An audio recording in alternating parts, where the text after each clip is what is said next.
He vanished during a 4th of July celebration. Just hours later, his body washed ashore on a remote island. But that's not the part that has investigators, attorneys, and thousands of people online asking questions. Because the deeper this case goes, the stranger it gets. A mysterious girl no one seems to know. Friends whose stories don't completely match. A phone with activity that appears to disappear. A second autopsy revealing findings doctors still can't fully explain. And one question that refuses to go away. What really happened to 18-year-old Nolan Wells? We knew in this case, the time frame that was involved, that we were looking for a recovery at this point. It appears as though it was a drowning. Whatever happened really, really close to where the body was found. Preliminary report, second autopsy, death of Nolan Xavier Wells. Cause of death, undetermined, pending investigation. And we'll explain that as we go through the report this morning. The manner of death, undetermined, pending investigation. What happened to Nolan Wells? I listened and I listened and I listened to our friend Ben Crump as he went through the independent autopsy, and this is what I find to be probative. Preliminary findings, and this is significant. Focal area of red discoloration in the soft tissue of the back of the head, the occipital region. He said the etiology is unknown at this time. He said the body was received after the initial autopsy. He said the body had marked decomposition. Decomposition. What does that mean?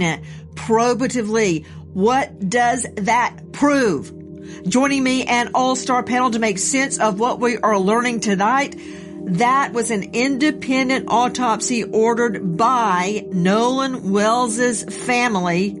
We still don't have the official autopsy from the Mississippi Medical Examiner's Office, but straight out to a renowned medical examiner. You know him well. Joining us, Dr. Kendall Crowns. He is the Chief Medical Examiner of Tarrant County, Fort Worth. Literally thousands and thousands and thousands of autopsies under his belt.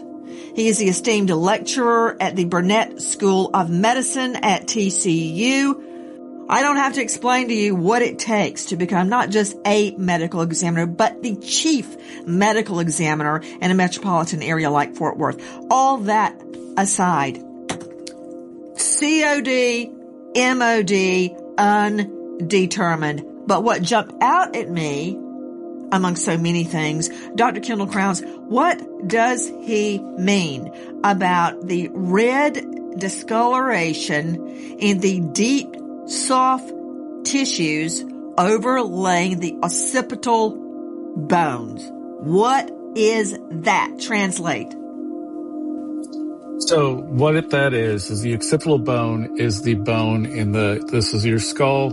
It's the bone in the back of your head, the directly back side of your head. So when he's describing these hemorrhages in the deep, soft tissues, it means deep in the musculature that holds your head in place, there is a red discoloration. What could this be? It could be settling of the blood from decomposition or from lividity, cooling of the blood. The body has been kind of put on its back and transported to Washington, D.C. So that could be that. It could also be Trust blunt me, force injuries. I don't think I know more than you on this, Dr. Kendall Crowns, but you got me drinking out of the fire hydrant. You're giving me so much information. I had to break in right there because you said I'm going to quote, posterior red discoloration in deep, soft tissue overlying occipital. Deep, soft tissue. To a layperson like me, that means it's deep below the skin, and you just stated that could be from the settling of the blood. In other words, if he were lying on his back when he died, the blood would settle to the back of his head. But isn't it true to you, Brian Trasher, Vice President, United Cajun Navy?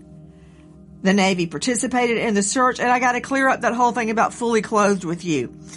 That said, isn't it true? And I'm looking at the picture on my phone that I got from an undisclosed source. I'm looking at Nolan's body on the beach. We are not showing it. He's face down, isn't he? Yes, that's correct. Yeah, he was when we flew over. Okay, I'm going to come back to you about the clothing. Yeah. What? Repeat? No, I said when we observed him from the air, yeah, he was face down and he was wearing swim trunks and only swim trunks. I think that the term fully clothed just got taken out of context. Well, when you look at the body from high up, it appears at first like he had on a shirt with swim trunks, but he does not have on a shirt. He only has on swim trunks. That's a whole peripheral issue. But back to Dr. Kendall Crowns. So, Dr. Kendall Crowns, you may have an explanation for this. I've already thought of one, and I'm not a medical examiner, but I don't see how the deep red, I'm talking about, was there a blow to the back of the head? Did he fall off a boat? Did he hit his head on something else? If it turns out he drowned, how did he get in the water? Why was he in the water? Why did everybody leave him? Lots of questions tonight. But if he was found face down, the blood would not have settled to the back of his occipital. Well, that's correct at the initial autopsy, but he was also transported to Washington, D.C. on his back, I assume, not on his face. And so after death, you can still have pooling of the blood in the dependent areas if the lividity is not fixed. Or even if it is fixed, you can have pooling. So it is difficult to say without seeing the actual reddened area in the deep soft tissue whether this is just a decompositional artifact or if it's indeed blunt force trauma. Now, they're not describing any injuries to the skin surface, which would still be there if he was, even if he's decomposed, you would still see injuries, abrasions, bruises, lacerations, things of that nature, even with decomposition. So it's difficult to give significance to this deep red area in the musculature of the deep soft tissues of the back of the head without further photographs or more information. To me, could it be blunt force trauma? Yes. Could it be a decompositional artifact? Yes. Could it be something from transport? Yes. Hard to say at this point. Okay, hold on. Let me just take each one of those. And the rest of the panel, please, if you've got a question or a point, jump in. We need all of your brain power. Oh, that's an open invitation to Mobley to jump in. But 3 things you said, that there could still be pooling of the blood. And I don't want to be too DEFCON 4 into this and get lost in the weeds, but Nolan is dead. He's already been autopsied.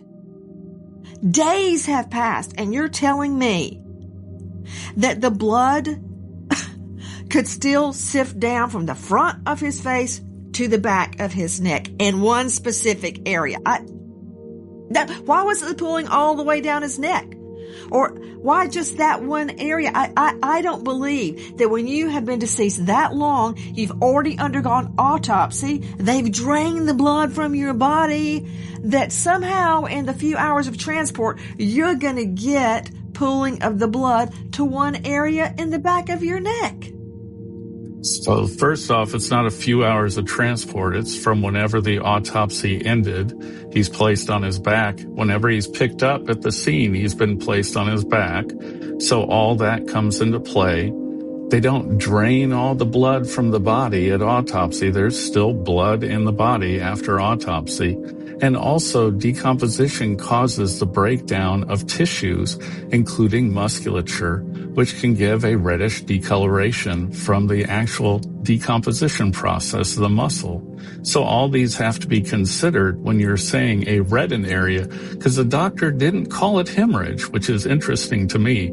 He called it a reddened area. So I don't know what he's describing. I would love to see pictures, but again, there's no description of a bruise or an abrasion or a laceration on the skin surface of the back of the head. So what the significance of this is? Could it be a decompositional change? Could it be something else like blunt force injury? It's hard to say at this point in time. I find it very difficult to believe, Dr. Kendall Crowns, that not one, but two medical examiners cannot figure out why he had deep red subcutaneous markings. Subcutaneous. What is that? Deep subcutaneous. What is that? It's underneath the skin, meaning in the fat or the muscle underneath the skin. Okay. Straight out to John Mobley joining me out of Charleston. He's a renowned trial attorney, founded John Mobley Law Firm. Okay, Mobley, have at it. Well, Nancy, I got to call it like I see it. There are a lot of things that I don't like about this presentation. I think the first problem I see is they put out this autopsy and they kind of gave you a lot of sizzle. They gave a big dog and pony show, but they didn't really make it clear on the findings and conclusions and how they could be interpreted. And I think that's kind of the problem with this case. They put all this stuff out there, all the legal terms, all this, forensic jargon, and now everybody's whipped up in a frenzy trying to understand what it means, speculating, guessing, and the reality of it is, unless you're an expert, a forensic expert, none of us are qualified to interpret those findings. Now, I've been involved in countless homicide cases where I've had to look at forensic autopsies and discuss the findings with experts, and that's what you have to do. And ultimately what it comes down to is they put this thing out there, this preliminary autopsy finding, and they did not present any real conclusions. And that is a problem. And to address your specific concern, Nancy, Put up Mobley. Listen, I'm not vouching for the character of Crump or Sharpton. That said, of course, are you saying they were wrong not to put it out there? I think they were right to put it out there, whether it's inconclusive or not. The manner in which they presented it. Okay, what do you mean by that? He just sat there and read it. And number one, I don't think he was the best person to read it. He's just kind of reading off medical and terms that he didn't do the best job of pronouncing. And they didn't really present a conclusive finding. And what that does is... Well, there is no conclusive finding, Mobley. Well, he should have said that, because what he does, though, in the manner which it's presented, when you take a case like this, you take little bits and pieces and put them out there, in that manner, what you're doing is you're feeding these conspiracy theories like, oh my God, there's some big mystery, some conspiracy about what happened. Regarding saying, hey, here's the deal.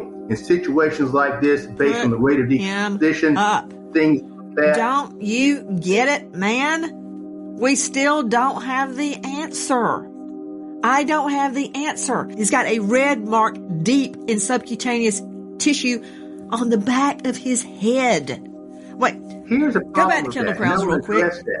Wait. Kendall, where's Kendall? Why am I not seeing Kendall? Kendall, please turn around and show everybody what we're talking about, because I'm doing this. Show me occipital. Occipital's right here. Back ahead. How right where your neck the world, out of his whole body, is that where the blood pools? I'm not buying it. And I'm not saying this is a homicide. I am saying it. There are a lot of disturbing circumstances surrounding this young man, the star athlete's death, and I am not letting it go. And I don't care how much hate mail you send me. I do not care. Okay, Mobley, what else? What I want to state is that, and this is based on my experience being involved in numerous homicides, having examined numerous autopsies and discussed the case and the findings with numerous forensic pathologists. When you have a body, a human individual, okay, that person has experienced trauma in various physical trauma in various aspects of their life. They just had a picture of him being wearing a football uniform. He can sustain injuries playing football in practice, horse around with his friends. So, a person can die and have different injuries that pre-existed the date of the death that are completely unrelated to the death, but they are there on the body because they're a live, active individual. And that's my whole point about your fixation on the injury to the back of the head. I'm not saying that it was necessarily predated the injury, but there's got to be some medical evidence to tie it to his death. And there is not, because they can't do that. They cannot date that injury. Okay, guys, you're hearing Mobley. I just lost his satellite. Get that back up for me. In the meantime, let me hear Crump talking about part of the neck structures and specifically the anterior, where that, I'm going to call it bruising, I'll call it a reddened area because we don't know what it was, were absent from the body. What happened to that part of the body? Listen to Crump. So when they're buried, their remains will all be with them. But in this occasion, if there's going to be a second autopsy, then the organs are put in the body cavity so the second pathologist could be able to examine the organs as well. Very significant for Dr. Mitchell was that the anterior inner neck structures were absent, not received with the body. From our friends at NAACP. Okay, back to you, Kendall Crowns. And hello, I've got an all-star panel. Where are they? Did they lose their voices? Dr. Kendall Crowns, wouldn't it be important for the second medical examiner, second doctor, to be able to look at the anterior neck structure? They're absent and not received from the body, not received with the body. That's correct. So it would be important, and that's often the problem with second autopsy, is structures are kept by the initial medical examiner for further testing or further evaluation. So the second autopsy is often limited by this.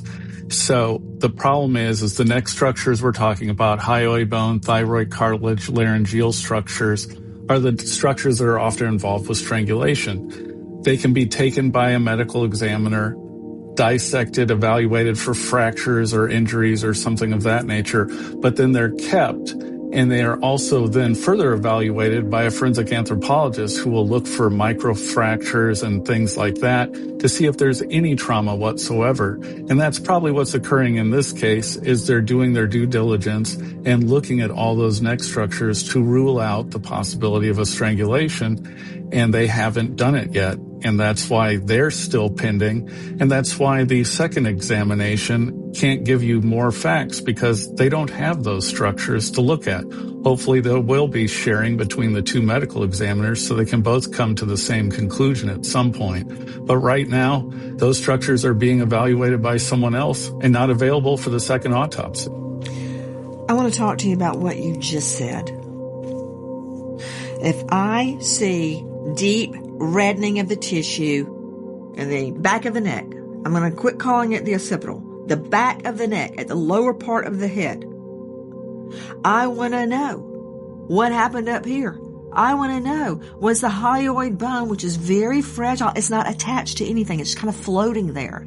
And often in ligature, manual, any type of strangulation or stopping your airflow, you'll see that very delicate bone fractured. It's gone. Where is it? Everybody's got one, so where is it? Also, Crump stated that the portion of the neck, the interior portion of the neck that will correspond with the hemorrhaging in the back is missing. There are two ways to look at this. One is that it's missing because it's been hidden. It's being withheld from the second doctor. Why? The other way to look at it is what you suggested, Kendall Crowns, and that is that I've seen this done. The way that medical examiners and medical-related forensic anthropologists do it, they get a tiny cut of that tissue. They put that under a microscope, and they look to see if cells have bruising. It's very painstaking. Could they be doing that? I don't know, but it seems to me they would have included that in their notations, that these portions of Nolan's body had been withheld for further testing, but we didn't hear anything about that. Straight out to Sam Crouppen joining us, investigative journalist and star of Samson's World. Sam, did you hear anything about water in the lungs? No, Nancy, I've heard nothing about water in the lungs. And honestly, I've just been sitting here infuriated that everybody is putting so much pressure on this second autopsy that thankfully Colin Kaepernick paid for. But why are we not putting pressure on Sheriff John Ledbetter? Where is the first autopsy? Why have they held it out? There is a video of two nurses who claim to have seen the transport of this body, and they said he was face down. So it's honestly, for me, it's just disgusting to see the lack of understanding, people commenting on how Ben Crump is reading, people saying Ben Crump is a race hustler. Like, he's the person who's responsible for justice for Ahmaud Arbery, who was killed by 3 racist people, and it was covered up. Stacey Turner, the medical examiner, is well known for the death of Trey Reed, ruling it a homicide. She is known for ruling black deaths. She is known. Stacey Turner. Do I look like a witch stirring a cauldron tonight? I don't really see myself that way. Do not stir the pot, Crouppen, because this is not about politics. This is not what somebody did a long time ago in another case. This is about what we are learning tonight. Yes, and my question is, where's the original autopsy? My guess is that they are waiting on the results that Dr. Kilton Crowns just talked about and more. Hey, simmer down. I want to get to the facts. The facts of this case. I want to go back to Brian Trasher on that. Heather, I'm going to get to you in just one moment regarding the tracking of the phone and the Snapchat and all the digital footprint. But to you, Brian, again, let me pull it back up. We are not showing this photo. Do not show it, control room. Brian, again, United Cajun Navy searched for and spotted Nolan's body. Tell me what was seen. Let's see some of that aerial video. Yeah, so we were flying over the northwest tip of Horn Island after about 2 hours in the air, canvassing a pretty large area, when we noticed some law enforcement boats converging to the northwest tip. We descended, circled around, and saw a number of law enforcement personnel on the beach, and then you could see a body laying at the shoreline. Of course, using a zoom lens to go in, we could see that the body matched the description of Nolan Wells. The whole thing about, Ben Crump mentioning that we told the parents he was fully clothed, that's not true. We never told the parents that. He was wearing just the swim trunks that matched the description that in the missing persons report, and it matched the photos that were taken of him that day. And that was all he was presumed. That's all he was wearing. Hold on one sec. Brian, I want to show some video. Oh, there it is. I hope you can see your monitor. Yeah. That is from our friends over at TMZ. It's a video that I believe is Nolan Wells. And I can tell you from looking at the aerial photo, I've zoomed in on it, those appear to be the same pants that he was wearing when his body was found. His body looks like it just washed up on shore. Right. Now, that's correct. Regarding COD, yeah, when you look at it way up, it looks like he's wearing a shirt. But when you zoom in, you see he's not wearing a shirt, nor is he wearing shoes. Hi guys, Nancy Grace here. If you are a homeowner, you've probably thought, should I call American Financing to refinance and pay off this debt? But you don't because of your low mortgage rate. That low rate, it's not saving you if you're drowning in credit card interest. People are calling American Financing, and American Financing is saving customers an average of $800. That's not in all, that's a month, by using their equity to pay off the credit card debt. Using their home equity to pay off credit card debt. No upfront fees. It costs you nothing to find out what you could be saving. And if you start today, you may be able to delay 2 mortgage payments. American Financing, 866-888-0344. Repeat, 866-888-0344. Or just go online to americanfinancing.net/Nancy. Disclaimer, NMLS 182334, NMLSconsumeraccess.org, APR for rates in the 5S start at 6.327% for well-qualified borrowers. Call 866-888-0344 for details about credit costs and terms. Go to http:// www.americanfinancing.net/Nancy. Average savings are based on borrowers who save over $199.99. And good luck. Isn't it true, Dr. Kendall Crowns, medical examiner, lecturer, star of Mayhem in the Morgue, so much more. Dr. Kendall Crowns, isn't it true that in certain cases, and I learned this on an arson case, COD, cause of death, manner of death, as well, MOD, can also be determined at times based on what we call extrinsic evidence. For instance, in the arson case I'm talking about, the evidence that the perp checked the weather station, the weather report for the day the arson went down, killed his wife, that he moved out all of his nice suits and family photos of his family, not his wife's family, all of his important tax documents, everything out of the house the day before the arson in which his wife was killed. Also, he called his insurance company and asked, hey, if I have a fire in my home, will you cover rental furniture? And then his house burned down the next day. The medical examiner looked at that evidence as well when determining MOD had been homicide. Isn't it true, my question, that a medical examiner will look at extrinsic evidence as well as what they see on the body itself? Yes, all evidence is considered in an autopsy. You can't autopsy in a vacuum with no investigative information, no toxicologic findings. All you have is autopsy findings. You can make mistakes in not coming to the right conclusions about cause of death and really manner of death. So those findings are important. In the case you used, it's evidence that he had a plan, that he was taking actions to eliminate his wife, light his house on fire. That would play in the role into it as far as arson. The arson investigation would be helpful.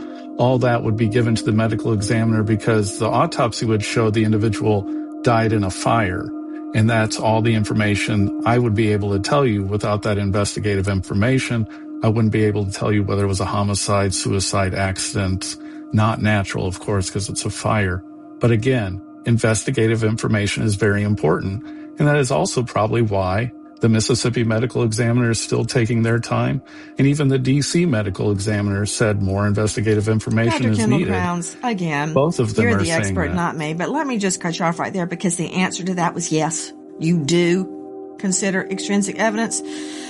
That said, listen to this.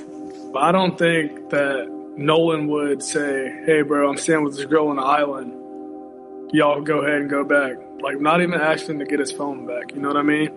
I've never known Nolan to stay back while his friends leave. He's always been a guy where if he rode with you, he's going to come back with you. That's always how he's been every single time. For Christine, it said one place, but for them on Snapchat, it showed another place.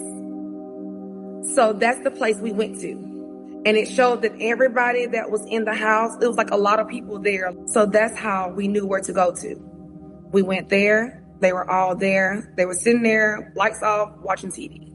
They did. They gave me the phone, but it took about 15 minutes to get the phone. Because I even asked, I'm like, did y'all have to walk back to Horn Island to get the phone? Or like, where's the phone? Because it took so long when they said it was when Wyatt told me it was in his truck. it took him so long to get the phone back to me. You are seeing friends of the Wells' family speaking on Laura Coates Live. Okay, I want to talk about the phone issue. And again, I don't want Nolan to be dead at all. I want this to be an accidental death. But I am not turning a blind eye to concerning aspects of this investigation. In the end, it may turn out to be accidental. But why would you leave Nolan there? Why would you say your boat was sinking and then take multiple more trips in the boat that night, according to reports?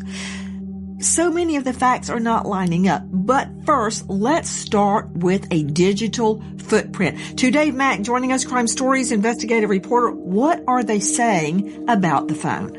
Well, the family says that when they were able to finally retrieve the phone, okay, they get there to get the phone back and have to wait 15 minutes outside while the young people who had the phone for some reason took their time getting it to them. And when they did, when they got I don't see phone, that as a problem. No, well, I don't see that as a problem. They're teen boys. They got to go outside and they've got to get the phone out of the truck. What I see as the problem is the phone is there and he's somewhere else. Who leaves their phone behind? Who leaves their phone behind when they're on a desert island, stranded on an island? Why would you go without your phone? That's what sparked my interest, Dave Mack. I'm sorry. I misunderstood where you were headed with it. But here's the catcher is that Nolan was always taking pictures, Nancy. And so the part about this that really gets home is that he always had his phone to take pictures and was always uploading. He was very active in those pictures being published online. And when the family actually got his phone, it had been cleaned. There was no Instagram or Snapchat that had been removed. It was gone. Well, wait, hold on. Let me understand something, Dave Mack. You say there was no Snapchat, no Insta. It was gone. You mean it was all gone or just gone for that day? Just for that day, Nancy. They suspect that based on that other messages or media may have also been deleted. Okay. All right. That's all I want to hear right now, Dave Mack. I'm going to an expert that knows more than me and you put together, Dave. Heather Barnhart is with us, digital forensics expert with Celebrite and the SANS Institute, one of the digital forensic investigators in the Koberger case that cracked that wide open. She is co-author of Practical Mobile Forensics in its 4th edition, which means a lot of people are using it to teach and reading it. Her blog, smarterforensics.com. I could go on. Heather Barnhart, thank you for being with us tonight. Number one, can you look at a phone and determine if items were deleted? Absolutely. And Nancy, here's a huge thing to think about. I assume his phone had a password. There are certain things that you need the password to do, such as delete activity. But if you don't have a password and you pick up your phone, if you're touching the screen, that leaves a trace. If you're trying to power it off, that leaves a trace. So we should be able to see people without a password trying to actively interact with that phone as well as someone that has it. So how can you look at a phone, Heather Barnhart, and determine the difference between no photos were taken that day? Also, can you take photos even if you don't have reception? I think you can, but I'm not an expert. How can you look at a phone and determine no photos were taken that day as opposed to items were deleted? Because can't you delete from the deleted file? Yes, you can do everything you just talked about. But again, all of that leaves a trace. So we would do a forensic acquisition, and that's really important here. Someone just looking in the phone, you can get a glimpse, but you can't see what's deleted and hiding below the surface. We need a forensic acquisition to do that. We can tell if it was just soft deleted, so like sitting in a trash can, or a hard delete. So if you empty your trash on your phone and then you go and throw it into a dumpster and the trash is taken away, there is a log that tracks everything. Also with timestamps on when that activity occurred. Okay, I need that broken down in regular people talk. We're not all experts. Could you say that so everybody can understand? Yeah. So let's say Nolan had an iPhone. He could take pictures without cell service at all. Cell service and Wi-Fi do not matter. He could even post them to Instagram or to Snapchat, and they'll sit in a temporary directory until he has service. Sometimes that fails, but we still see that activity when we do forensics. If you delete a picture, Nancy, it sits in a recycle bin on your iPhone, and you can recover that for about 30 to 40 days as a normal user. If you empty that trash, it's not recoverable, but we doing forensics can still find it. Okay, so you mean it's not recoverable for me, a layperson, but you can't recover it. Even the pictures, even the content of the text or snaps, you can recover that? If you get a full file system acquisition, and I realize that's really nerdy, but this is where acquisition and time to evidence matters. Deleted data exists and sits there for a period of time. So time to evidence is everything here. How long will it sit there? If it's an iPhone, it's a little bit different than Android. iPhone, Apple's more forgiving and you have about 30 days. With Android, you could have just a few days until location artifacts are purged. You mean, a few days, do you mean 1 day, 2 days, 10 days? It could be between 1 and 7 on Android. But with iPhone, it's typically about 7 to 30 days. 7 we're safe. 1 we're not safe. Okay. And what I'm referring to is if he did have an Android, can I recover if there were photos, snaps, texts deleted? That's what I'm trying to find out, because if somebody's deleting texts and emails and snaps and pictures, I got a problem. Why delete? That is my problem. Now, here's my next question. I'm sure I'm going to say it very inarticulately, but I think you'll know what I mean. Even if you cannot recover, let's pretend it was an Android. Even if you cannot recover the actual item itself, can you see a log that says something was deleted? Yes, but it depends on the activity. So Snapchat will be tracked differently than a regular photo versus a regular text message. But deep dive forensics will recover the truth. And you mentioned Brian Koberger. There was nothing. All that data was cleaned up and deleted, but the lack of data and the time on when it was removed was huge in that investigation. And that could be huge on proving the last time Nolan actually used his device versus people taking steps with it and walking around with it when it was out of his possession. Okay. Number 1, you're brilliant. Number 2, regarding Snap being in one place, Life 360 being in another place, what can you tell me about that? Think of each application as having its own folder or a container. So all the things you do in that application exist in that container. A full deletion would be throwing that container away. So nothing's there. Sporadic deletion would be removing one thing at a time or deleting a most recent story or a post. And that stands out drastically to forensic examiners because it's uncommon behavior based upon what Nolan would typically do on his device. Straight out to Sam Crouppen joining us, investigative journalist, star of Simpson's World. You have thoughts on the phone? Yeah, Nancy, here's the thing. Everybody keeps saying that you keep your phone on the boat when you go into the water. We can all agree that makes sense. But what doesn't make sense is when his friends leave him, he's not going to not get his phone to take with him. Who in their right mind would get stuck on an island without their phone? It makes zero sense to me at all. And then also the fact that all of his friends deleted all their social media accounts. They haven't spoken to anybody. As far as I know, they didn't even go to the funeral. It makes people believe that they are hiding something. You're on cross-examination. Who is our next sponsor? Well, here is a probative clue. Meow. Smalls makes fresh human-grade food designed for cats to thrive, while Big Pet Food uses cheap filler. Smalls features 80% animal protein and zero artificial junk. 88% of cat parents report better digestion, softer fur, and more energy for their cats to play. It's a healthy investment your cat will love. If you want to invest in your cat's health, Smalls is giving you 60% off your cat's first order. 60% off plus free shipping and free treats for life when you go to smalls.com/Nancy, SMALLS, smalls.com/Nancy. 60% off your first order, free shipping, and free treats for life when you head to smalls.com/Nancy. Thanks, Smalls, and thank you from our cat, Cinnamon.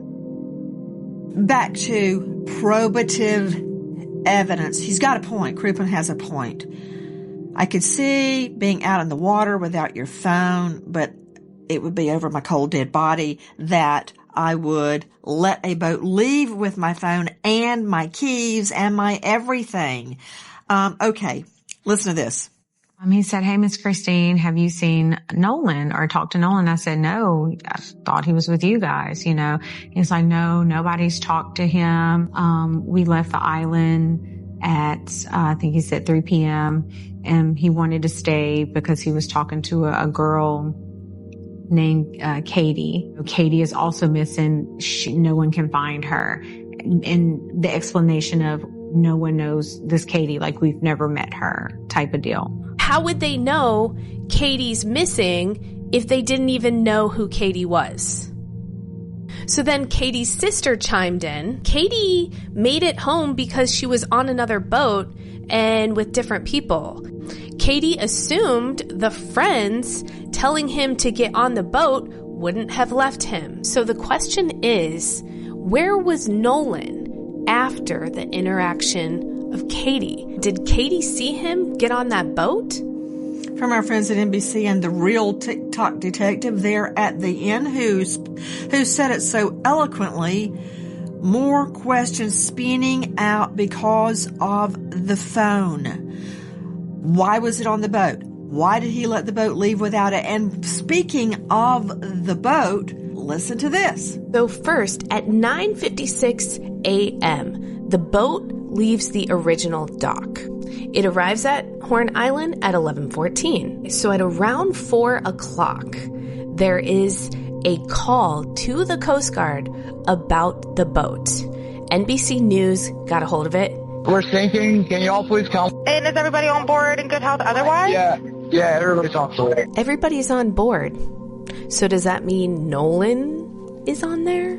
Who was on that boat? Okay, there are innocent explanations for that, and there are nefarious explanations for that. But I do know this. They stated the boat was sinking. But was it? At 4:31, the boat leaves Horn Island and it is towed approximately 3 miles, and then the tow ends. So after 3 miles, they go back to the original dock, okay? They arrive at 5:44 p.m. So it looks like this is where Horn Island is, and this is where the original dock is that I am referring to. I looked it up, and El Camino Real Road is in Gulf Hills, Mississippi, which is right above Ocean Springs. So I'm wondering if this is the house where they got the phone. The boat travels to Fort Bayou. At 6:06, the boat returns to the original dock. Then, from the original dock, the boat goes back to Fort Bayou, and then they go to the boat launch, and it is put onto the trailer and moved by the vehicle. Did they drop people off at the original dock, travel to Fort Bayou, pick somebody up, and go back to that original dock?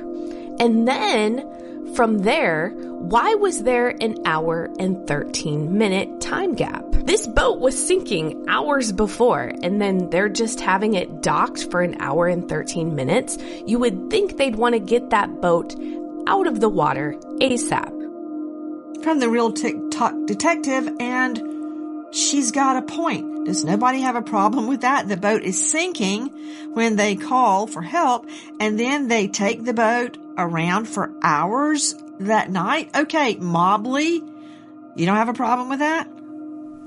I would want to know the nature of the malfunction of the boat and whether or not it was repaired. I mean, that's what it comes down to. Explain, please. I mean, it's not complicated. I mean, what it comes down to is what was the nature of the complication of the boat and was it repaired? And if it was repaired properly, then I don't see any issue with it. And I want to be clear, those are legitimate questions. But again, as I alluded to earlier, when you start taking bits and pieces of the puzzle and you start putting them out there without context, that's when you start spreading misinformation. I would assume. Well, you're right. But I certainly do not believe that this investigation needs to be shut down because there are potential innocent explanations. You don't just end an investigation because it could all be explained away. And I'm not saying his friends are responsible or not responsible because I don't know. Is it true, Crouppen, that many of the people there that day have lawyered up and they're not talking? Is that true? Or have they, unbeknownst to me, have they cooperated and spoken to authorities? I mean, from what we've seen, that was what happened. They all deleted their social media accounts right away. They lawyered up. So it seems as though they've been advised. And here's a big question for me, Nancy. Was the company that allegedly got the call that they were in distress, and their official statement was before assistance was rendered, the vessel owner advised that sea tow was no longer needed because help had already been obtained. Sea tow's involvement concluded at that point. Sea tow, everybody, is two words, SEATOW. They come and render aid and haul in, tug in boats, ships that need help. Okay, hold on. Heather Barnhart with me, digital forensics expert, author, co-author of Practical Mobile Forensics 4th edition. What about GPS? What can I learn from the GPS on that boat? Because I want to know. If his phone is on the boat, it is tracking every location that the boat went to. I would also be curious on the last time the phone was unlocked, the last steps, even if it's not unlocked, the last steps will be tracked, and last general usage. Because we may be able to say the last time that Nolan was on his device and physically using it, which would be really helpful in this investigation. Straight out to Brian Trasher joining us, Vice President, United Cajun Navy, who participated in the search for Nolan. A couple of questions. What can you tell me about GPS on boats, Brian? Yeah, I mean, they operate just like any other kind of GPS. They get fed from satellites, and they keep archives of logs and trips and things like that. A couple of things I want to point out there, Nancy, because I'm probably the only person on the panel that's been to Horn Island. They said, going back to the phone and possible deleted messages and all that, when his mother first said she thought that messages had been deleted, she later clarified that what she was talking about, she thought it was odd that Nolan had not done any Snapchats, which was his favorite app, presumably. So the reason why he didn't do any Snapchats is because he didn't have a signal. It's very hard to get a cell phone signal on Horn Island, and Snapchat doesn't upload if you don't have a signal. What I told him was to check his camera roll. If he wasn't able to upload on his app, maybe he just took pictures with his regular camera and saved it to his camera roll, see if there's any pictures on there. But there's no evidence to suggest that anybody went in and deleted any text messages or anything like that that day. So I just we've been fighting so much information out there, just don't want to help spread it by not addressing that. Brian Trasher, you and I go back a long way with your involvement with United Cajun Navy. I only have one question for you. Are you a digital forensics expert? Oh, no, absolutely not. No further questions. Thank you. Brian Trasher, let me talk about something that you do know about, which includes boat GPS. What exactly, last time for tonight, what exactly was seen when Nolan's body was found? Every detail. Okay, so the body was right at the shoreline, right where the water meets the sand. It was laying face down. And like I said earlier, the swim trunks that were described and photographed, that he was photographed in the day he died, or the day he presumably died, where he was still wearing, did not appear to be wearing shoes or a shirt. And yeah, face down, and there were law enforcement kind of standing all around him, just like whatever they were doing, their jobs, I'm sure. But that is what I saw from the air. I'm looking at it. His face down. His left foot is on top of what looks to be some kelp that has washed ashore. He looks almost as if he's sleeping. He is face down. He's wearing, at first it appeared to be a shirt. He's not wearing a shirt upon zooming in on it. He's barefoot. I don't see anything on his wrists or arms such as, a watch. I don't see that. It looks to me like he's sleeping on his stomach with his right leg a little bent outward and his left leg outward as well, like he's asleep on a mattress. His left arm is out and down like he's a stomach sleeper, and it looks to me like his head is turned to one way into the sand. Now, given that position, I see no way that blood could have pooled in the back of his neck. He is absolutely face down, but that is another argument for Dr. Kendall Crowns and myself for another night. This is what we know tonight. What we are learning from the second and independent autopsy is we know nothing, but Crump did hit the nail on the head as it relates to this. The critical moment is when and how Nolan Wells entered the water. At the time of this report, this forensic pathologist does not know the condition of Nolan Wells. He did not know whether he was conscious or unconscious when he entered the water. He said that would be significant. He said he did not know whether he was forced into the water or unforced into the water. He said that would be significant. So he said the condition of Nolan Wells before he entered the water would be the crux of the matter. It would be of utmost importance to being able to determine a cause and manner of death. How did Nolan Wells end up in the water? How is there so much confusion about who was with him last? Why can't I identify how everybody in that crowded area on Horn Island left, and what left him there standing, waving his arms, don't leave? It's not making sense, and we are not resting until it does make sense. Listen. He had a deep love for the Lord and an unwavering faith that was evident in the way he lived his life. As much as our hearts are broken, we find peace in knowing that our son is resting in the arms of the Lord. Hi guys, Nancy Grace here. Please join us on Crime Stories and stream it first on Fox 1. When breaking crime news develops, we investigate it and bring it to you. Bombshell updates, answers to unanswered questions from cases making the headlines and cases you may never have heard of until Crime Stories. We go inside investigations with exclusive interviews, crime victims, families seeking justice, investigators, experts, and sources from within the case itself. Stay on top of the nation's biggest trials with us, including gavel-to-gavel coverage with real-time analysis. Crime Stories with Nancy Grace. Stream it first on Fox 1. I hope to see you there, and thank you, friend. If you know or think you know anything regarding the death of this young star athlete, Nolan Wells, dial 228-769-3063.